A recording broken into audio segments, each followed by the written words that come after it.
সময়কে ধরে রাখার জন্য মানুষ কতই না চেষ্টা করে। ব্যক্তিগত সময়কে স্মৃতির পাতায় মানুষ স্থান করে দিলেও তা যদি কালোত্তীর্ণ হয় তবে স্থান করে নেয় সংগ্রহশালায়। টাঙ্গাইল শহরের কলেজ পাড়ার এক ছোট্ট বাসা, কিন্তু এর ভেতরে লুকিয়ে আছে এক বিশাল সময়ের গল্প। ইসমাইল হোসেন সেলিম ৭১ বছর বয়সী এক সংগ্রহশিল্পী। শখের বশে যা শুরু করেছিলেন আজ তা পরিণত হয়েছে এক ক্ষুদে জাদুঘরে। যারা না দেখেছেন তারা কল্পনা করতে পারবেন না যে ওনার সংগ্রহশালার মধ্যে কত পুরাতন এবং অপ্রতুল্য জিনিস সেখানে আছে এবং কত মূল্যবান জিনিস এখানে উনি সংগ্রহ করেছেন, সেটা না দেখলে কি কল্পনা করতে পারবেন না। বাংলাদেশের মধ্যে তথা টাঙ্গাইল জেলার মধ্যে এত পুরাতন সংগ্রহশালা খুব বিরল নেই। আমি অনেক জাদুঘর দেখেছি, কিন্তু সেখানেও এত সংগ্রহশালা সেখানে আমি দেখতে পাইনি। সাধারণ ফ্যানের দিন শেষ আকিস ফ্যানে বাংলাদেশ।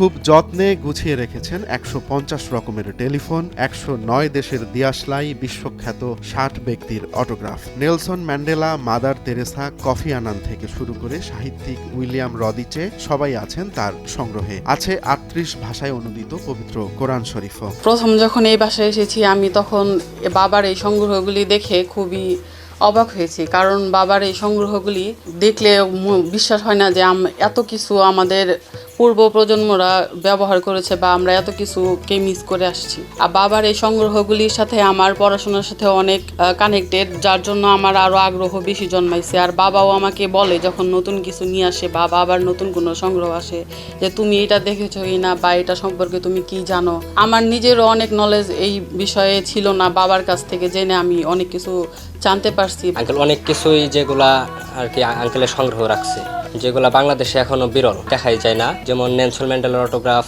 মাদার তেরেসার অটোগ্রাফ, অনেক পুরনো মুঠোফোন, গ্যাস লাইট, তার পেন্টিং, ম্যাচ বক্স, এগুলো। ইসমাইল হোসেনের কাছে প্রতিটি জিনিস শুধু বাস্তব নয়, ইতিহাসের জীবন্ত সাক্ষী। তার সংগ্রহে আছে ১৯২০ সালের ইংল্যান্ডের ক্যান্ডেলস্টিক ফোন, ১৯৪০ সালের জার্মানির মাইনিং সেট, এমনকি ১৯১২ সালের রাশিয়ার ব্যাংক নোটও। আমার মূলত ৫ রকম সংগ্রহ এখানে আছে টেলিফোন সেট, ম্যাচ বক্স, তারপরে অ্যান্টিক্স, তারপরে অটোগ্রাফ। আমার ধারণা এই বিষয়গুলি, বিশেষ করে এই টেলিফোন সেট এবং অ্যান্টিক্স, যেগুলির বেশিরভাগই বর্তমান প্রজন্মের কেউ এগুলি দেখেই নাই, মানে স্বচক্ষে এইগুলি দেখেই নাই। আমার কাছে যেমন অ্যান্টিক্সের মধ্যে আছে গ্রামোফোন, ১৯৪০ সনের, ১৯৩৬ সনের ইংল্যান্ডের তৈরি।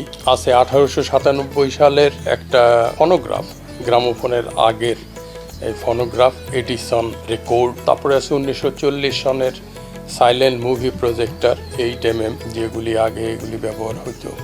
এই জিনিসগুলি এখনকার প্রজন্ম এগুলি দেখেই নাই। এই সময় যাত্রার গল্প আরো বড় করতে চান তিনি। সরকারি বেসরকারি উদ্যোগে যদি একটি সংগ্রহশালা হয় তাহলে তিনি ভালোবেসে দিয়ে দেবেন সবকিছু, কারণ তার স্বপ্ন নতুন প্রজন্ম জানতে পারুক অতীতের ঘটে আসা সময়ের পরিক্রমার গল্প। এই জিনিসগুলি সুষ্ঠু সংরক্ষণের জন্য আমার মনে হয় যদি সরকার যদি এটার ব্যাপারে কোনো পদক্ষেপ গ্রহণ করে, আমি আমার এই সবগুলি দিয়ে দেব, এবং যাতে এগুলি সুন্দরভাবে ভবিষ্যতের জন্য এটা সংরক্ষিত হতে পারে এবং ভবিষ্যৎ প্রজন্ম তারা যাতে এগুলি দেখতে পারে, তাদের পূর্বসূরীরা কি ব্যবহার করছে এই বিষয়ে তারা যেন জানতে পারে।